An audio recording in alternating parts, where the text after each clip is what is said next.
Buenas, ¿qué tal estáis? Espero que estéis pasándolo lo medianamente mejor posible en este periodo que nos ha tocado vivir de cuarentena.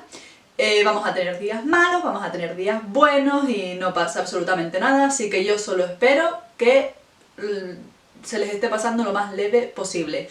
Y voy a hablaros hoy de esta biología de aquí.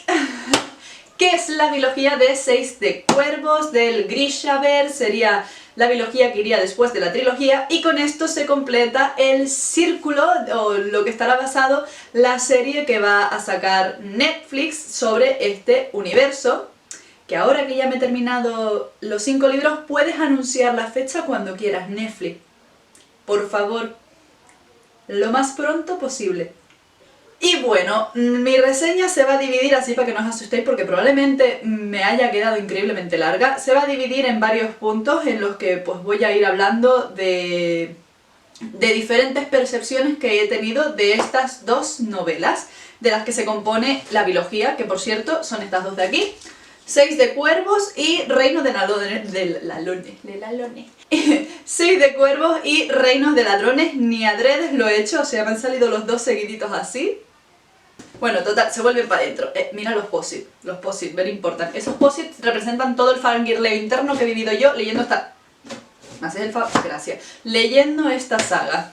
Y eso pesa un quintal, viene perfecto para utilizar de mancuernas ahora en este periodo de cuarentena, pero no va a ser el caso ahora mismo. Luego se me ha jodido la uña. Y bueno, esta reseña va a estar dividida en varios apartados, como he dicho, y esos son, bueno, la sinopsis obviamente de 6 de cuervos, porque no es plan de spoilearos Reinos de Ladrones, pero bueno, la sinopsis parte de 6 de cuervos y luego continúa, así que ya me entendéis, no voy a liarme más con esto.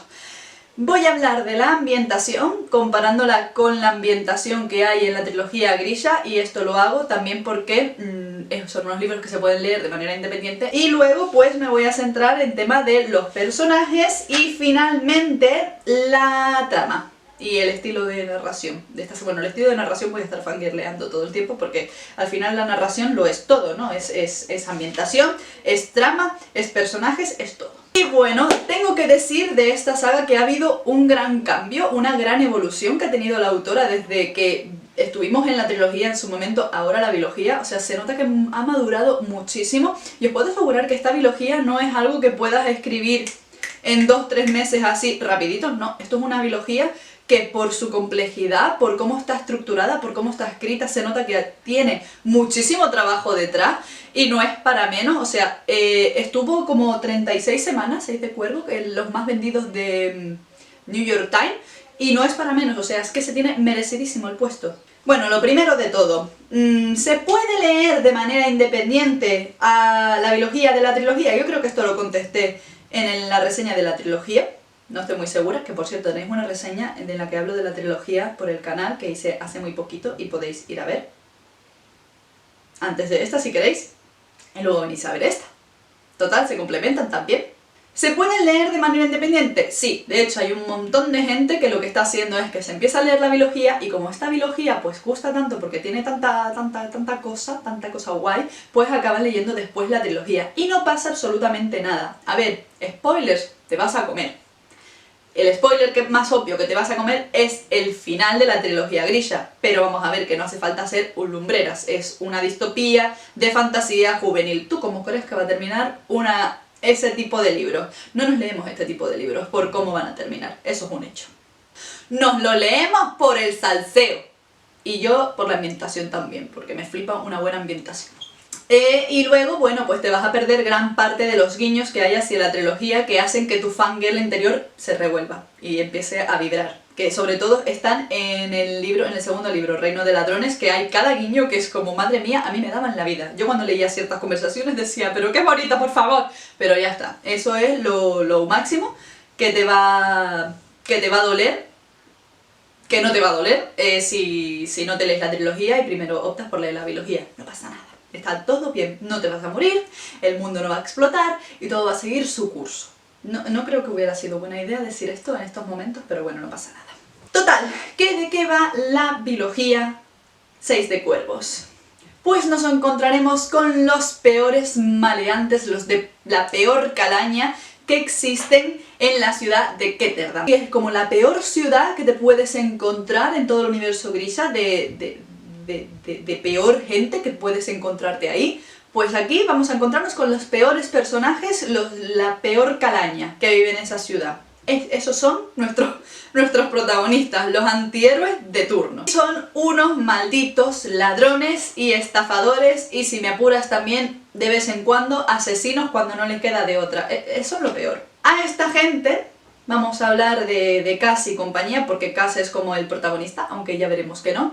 A Cassie y compañía se les va a proponer el mayor golpe que van a poder dar en toda su vida, que les hará ricos, no millonarios tampoco, lo que va después y lo siguiente, si lo logran. Eso es lo que se les ha propuesto a esta gente, prometido, iba a decir, no me salía la palabra.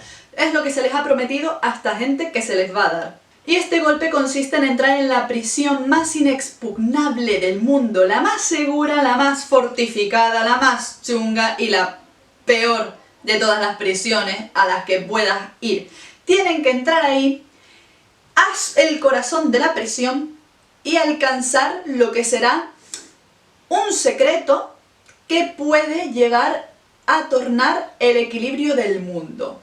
Y así dicho es como que muy cliché, ¿no? Muy... Yo sé que es cliché, pero madre mía, ojalá yo te pudiera decir cuál es ese secreto, pero no quiero fastidiarte, jorobarte la historia. Así que, por favor, léelo y por favor, flipan colores con lo que es ese secreto que está escondido en esa prisión. Porque eso es gran parte de la chicha de muchas cosas que van a pasar en la saga y que te van a dejar así. Yo ya te he avisado. Os voy a enseñar esa pedazo de prisión a la que tienen que entrar, que es esta de aquí. ¡Pah! La corte hielo. Este mapa viene con el pack. Si queréis el mapa, pues tenéis que comprar el pack, porque creo que individualmente no lo vais a tener. De todos modos está dentro de los libros, de los dos. De uno. De uno. Esta es la gran prisión. Y bueno, pues aquí podemos ver este pedazo muro, aquí pasan muchas casas. Y esto de aquí dentro son casitas que tienen por su destino, sus cosas y demás.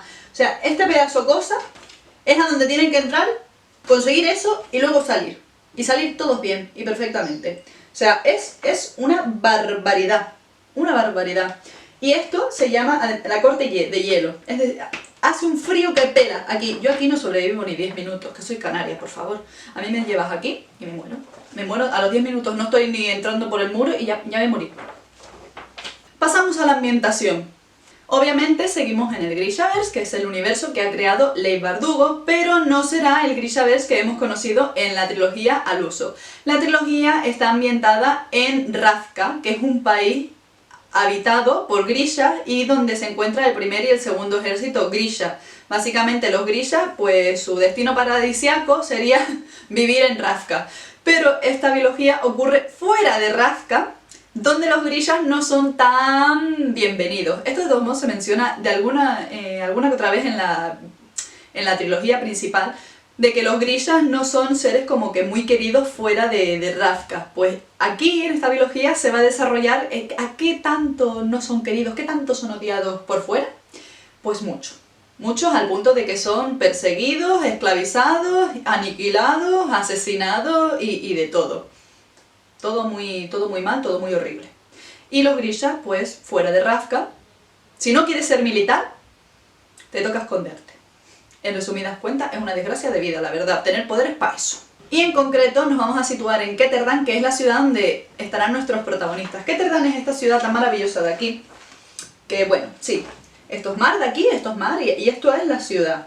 Yo no sé si se está viendo bien, no lo sé, yo la pongo así. Esta ciudad de aquí es una ciudad sucia, deplorable, llena de la peor gente que te puedes encontrar, porque es una ciudad que está dedicada al ocio y a la lujuria, en resumidas cuentas. Entonces aquí es la típica ciudad que si te descuidas te come y te escupe de la peor manera posible. O sea, llegas a ser un despojo humano.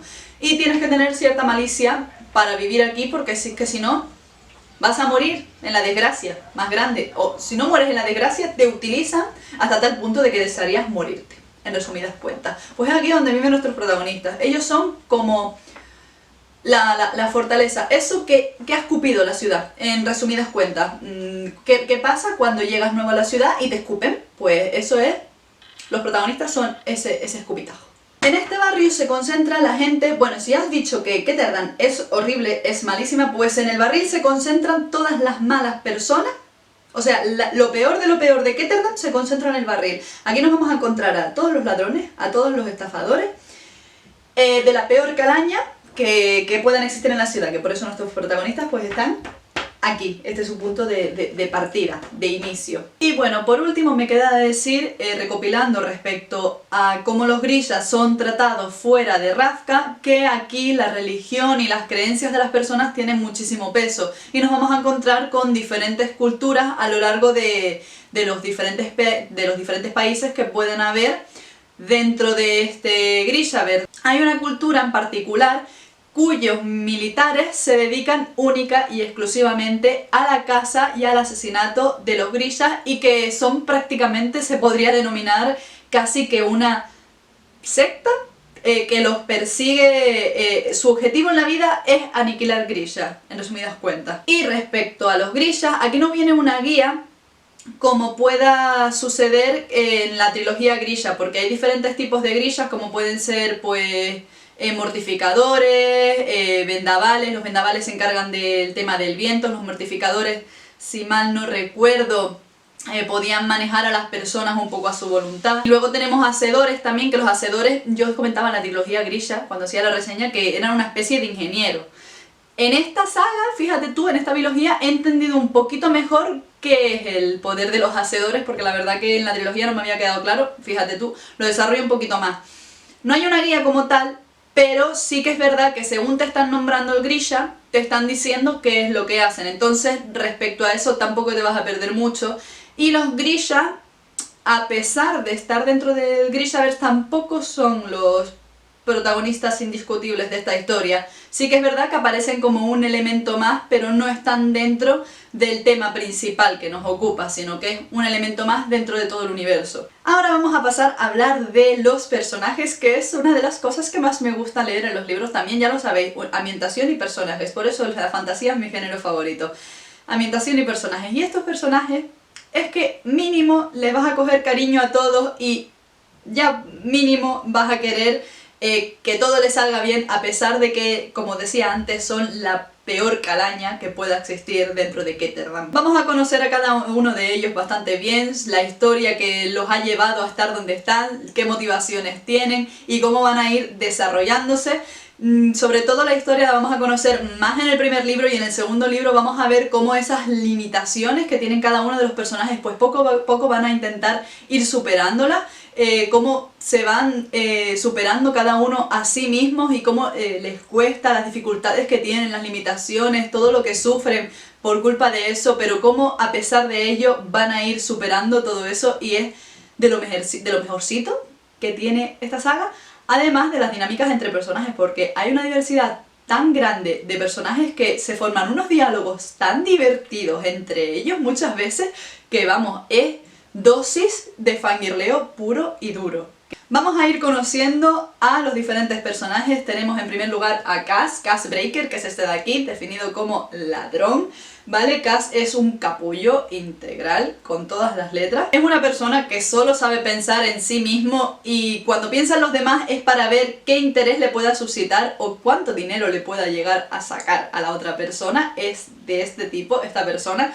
Yo tenía como sentimientos contradictorios, un amor-odio por él a lo largo de toda la saga, y no se me terminó de ir ese sentimiento incluso hasta el final, pero sí que es verdad que le cogí bastante cariño por cómo vemos por qué es así, de dónde sale Cass Breaker y todo su desarrollo, y cómo va a ir superando un poco las limitaciones que tiene, que son bastante particulares, la verdad. Ah, y como añadido, pues que esto me gusta porque se añade el tema de la diversidad y demás, es una persona discapacitada porque tiene una cojera, él es cojo.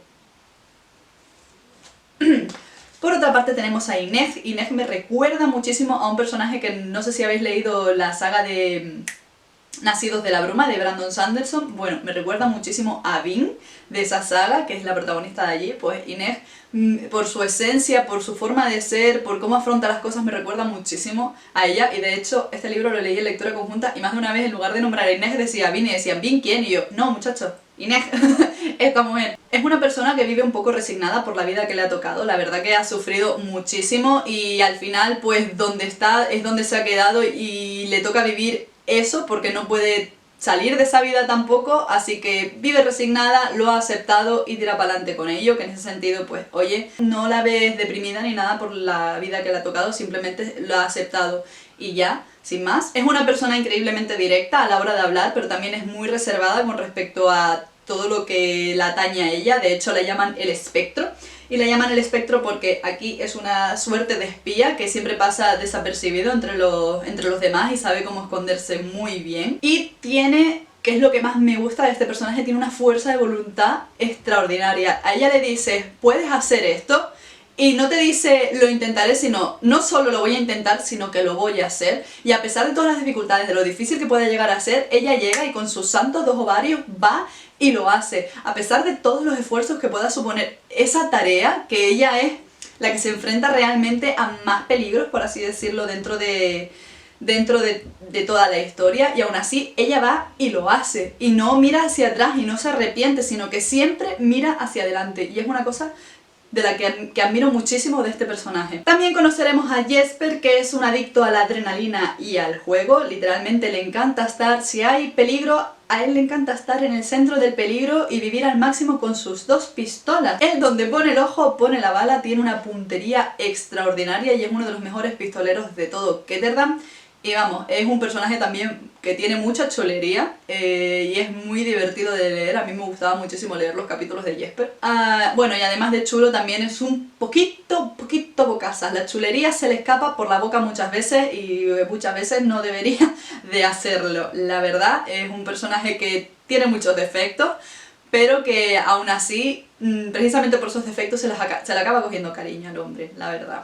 Luego tenemos a Wylan, que es pues el Blandiblue del grupo, por así decirlo. Es una persona muy dulce, muy inocente, de esto de la justicia, vamos a hacer las cosas bien. Es muy moralista él, cuando en Ketterdam, perdona cariño, no puede ser moralista.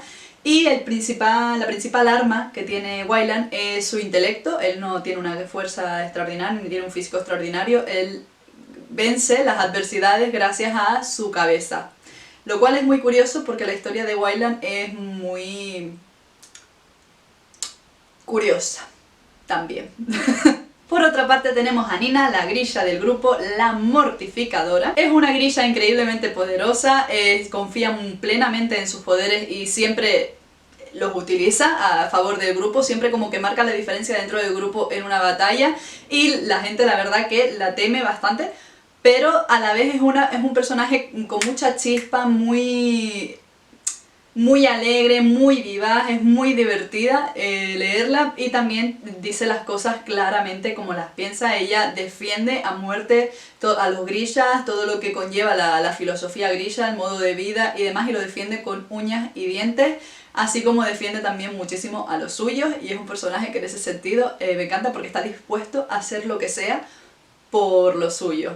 Y por último conoceremos a Matías, el convicto. Este personaje tiene una mentalidad muy de soldado, es una persona muy disciplinada, muy seria, de hecho no pilla las bromas, es lo mejor de este personaje, que le hacen bromas y él está así como...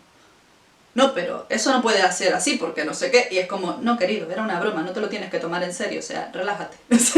Y en ese sentido también es muy maravilloso. Las dinámicas que hay entre estos personajes, os digo, son fantásticas porque realmente los llegamos a conocer muy bien precisamente por el choque que puede haber de mentalidades, de culturas entre ellos y por cómo van, a pesar de esos choques, cómo se genera un vínculo muy bonito entre todos ellos y no sé, en ese sentido es que me encanta. Este grupo en sí se le coge muchísimo cariño porque, por lo diferentes que son y a pesar de todo, cómo llegan a ser muy buenos amigos, muy buenos compañeros y cómo enfrentan todo solos y juntos, solos, juntos y eso, ya no sé ni lo que estoy diciendo porque me estoy emocionando y cuando me emociono no se habla. Ah, y por cierto, odia a los grillas profundamente.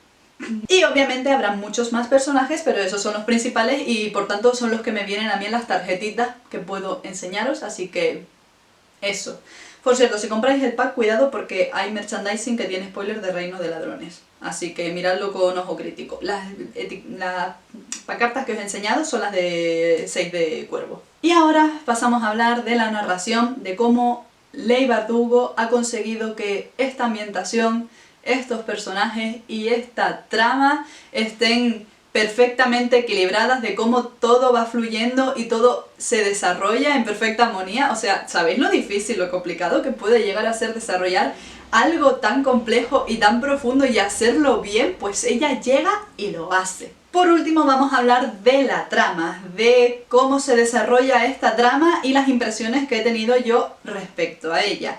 El 6 de Cuervos empieza de manera abrupta, nos metemos de golpe en uno de los tejemanejes del grupo y es que estamos presenciando desde la primerísima página cómo está teniendo lugar un golpe por parte del grupo de Craftbreaker. Por eso yo en ese sentido andaba un poquito perdida al principio de qué está pasando, por qué están haciendo esto, qué hace aquella allí, qué hace el otro allí, no entiendo nada, pero ya cuando empiezas a hilar lo que está pasando y te metes en la escena, es como, ok, esto pinta muy bien. Vamos a ver cómo la introducción de los personajes se va a hacer de poco a poco. Es decir, como os comentaba antes, pues vamos a conocer la historia de cada uno de ellos a medida que vamos a ir avanzando en la historia. Además, se van a ir introduciendo cada uno de ellos de poco a poco. Hay algunos que vamos a conocer desde el principio y ya luego se irá desarrollando su historia, y hay otros que se van a introducir un poquito más tarde y se añadirán a esta dinámica que forma parte del grupo hasta finalmente pues completarla y hacerla toda mucho más bonita, más compleja y más maravillosa. Y eso sí, la narración, que es lo divertido de esto, los capítulos están narrados por cada uno de los personajes y se van invirtiendo entre ellos, de tal manera que a lo mejor el primer capítulo empieza a ser narrado por Jesper, luego pasamos a Inez, luego lo empieza a narrar Kat. Entonces, de esa manera, cuando un capítulo está narrado por uno de ellos, conocemos cómo piensa ese personaje, cómo lo está viendo, y luego las inquietudes o los miedos que puedan tener, o las motivaciones o demás, en plan de, ay, pues mira, pues me voy a sacar estas perras y con este dinero voy a hacer esto porque me hace falta, porque no sé qué, y así vamos conociendo un poco a los personajes y su historia. Lo guay también de esta novela es que, aunque se nos presenta Kat en un primer momento como el protagonista indiscutible, lo cierto es que no, lo cierto es que todos y cada uno de ellos son protagonistas, aunque la historia realmente está dando vueltas alrededor de Craftbreaker, pero no se lleva toda la importancia ni todo el protagonismo en ningún momento del libro, porque, y yo creo que realmente es lo mejor, porque así como que está más enriquecido todo lo que está pasando, porque tenemos los diferentes puntos de vista. Y comentar que este primer libro, 6 de Cuervos, se centra muchísimo más, aparte de contarnos en la historia de los personajes, se centra muchísimo más en lo que viene siendo la acción, en los golpes, en cómo tienen lugar, en todas las cosas que tienen que hacer todos estos personajes para poder llegar a su último objetivo, que es el golpe. Tienen partes de estrategias, que es donde planean cómo van a hacer las cosas, pero luego la acción tiene un papel muy importante dentro de este primer libro, cosa que no sucede tanto en el segundo. El primero a mí me generó un efecto wow, de qué maravilla ha creado esta señora, cómo lo ha hecho todo tan bien, y va cada vez increciendo, la acción va aumentando, y según la acción va aumentando, la tensión por lo que está ocurriendo también. Van ocurriendo giros de tramas que realmente no te esperas para nada que ocurran, y va todo aumentando. Bueno, hay giros de tramas que son predecibles, pero hay otros que no te esperas para nada, y juntos pues realmente va aumentando la tensión, va aumentando la adictividad, y todo lo que va ocurriendo al final te creas unas expectativas y un hype del carajo a medida que vas leyendo. Y finalmente llegas al final de 6 de Cuervos, que tiene, no sé, en las últimas 50 páginas esas son como de infarto, literalmente, porque están pasando muchas cosas, hay varios giros de trama y estás ahí con el corazón en la boca de que te va a dar un chungo, de que te va a dar un telele, y tiene un final de estos explosivos de madre mía, qué ganas de coger el segundo ahora. ¿Qué pasa? Que el segundo es lo que os comento. El primero tiene el efecto wow, es el efecto de madre mía lo que ha pasado, y se nos presenta una trama que a priori es imposible, es muy compleja, es brutal. Y en la segunda, la trama que se nos presenta no es tan wow. No sé si me explico. La trama del segundo no es que esté mal, ni mucho menos, pero sí es verdad que en el primero has llegado a un punto álgido de la historia que es muy difícil volver a conseguir. Entonces, en el segundo lo que se centra más que en la acción es en la parte estratégica y se convierte en una especie de gato y el ratón. La verdad, es más un juego estratégico por ver quién de todos los personajes es más listo. Para que os podáis hacer una idea, yo no sé si se va a ver, pero yo hice un gráfico de mis emociones y de cómo yo iba sintiendo el libro, ¿vale? Aquí tenemos 6 de cuervos, que es esta mitad de aquí, entonces empieza, ¡ay, piquito! ¡Ay! ¡Ay! Y va subiendo, y va subiendo. Esto es todo, los giros que os decía y el infarto es todo esto de aquí. Y luego cuando empezamos el segundo, empieza más, es como un efecto mucho más lineal, es verdad que hay subidas, van pasando cosillas de por medio, que son interesantes, que son adictivas. El libro me gustó, yo no os digo que no, pero no, este infartito de aquí no llega al pedazo de infarto que me dio el primero, ¿sabes? O sea, me explico. Tengo la sensación de que Leigh Bardugo sabe muy bien cómo iniciar sus historias, sabe muy bien cómo enganchar al lector, pero al mismo tiempo no sabe muy bien cómo terminarlas para poder seguir generando esa expectación. Esta señora es igual de impaciente que yo creo, porque a mí me pasaría lo mismo. En plan, te meto todo de golpe ahora y para el final, ¿qué? Pues para el final me he quedado un poquito sin ideas. Que a ver, no está mal cómo está desarrollado, pero sí es verdad que después del primero yo me esperaba un poquito más en Reino de Ladrones, en el segundo. Y las expectativas me jugaron una muy mala pasada. Me gustó, le di, creo que fueron o 3,75 o 4 estrellas. Es un libro que me gustó mucho el desenlace, sobre todo por seguir viendo a estos personajes. Los diálogos en el segundo yo creo que son muchísimo mejores que en el primero, la verdad, porque al final la dinámica, al ser más parte estratégica, pues se centra más en el tema de los diálogos y me gustaron más. Pero eso, me gustó un poquito más el primero. Y ya. Y eso ha sido todo por el vídeo de hoy. Espero que os haya gustado mucho la reseña. Para los que hayáis llegado hasta acá, pues os tengo que hacer un monumento o algo por el estilo. No sé, ya pensaré qué hago con mi vida. Y nada, que nos vamos viendo en un próximo vídeo. Espero que si habéis leído este libro, o estos libros, o tenéis pensado entrar en el universo Grishaverse, o si vais a ver la reseña de la trilogía después de haber visto esta, no sé, algo, quiero que fangirleéis conmigo del universo de Grishaverse. Universo de Grishaverse, eso es un súper como redundante, ¿no? Bueno, que total, que nos vemos, ¡chao, chao! Acá si compañía les propondrá pues el mejor. Acá si a compañía se les joder, coño, ya. ¿Y cuál es ese golpe? Pues el golpe consiste en entrar en la prisión. ¿Qué me pasa? Y en concreto nos vamos a situar en Ketterdam, que es la ciudad pues en donde estarán nuestros... ¡Uy! Se me coló. Esto va así.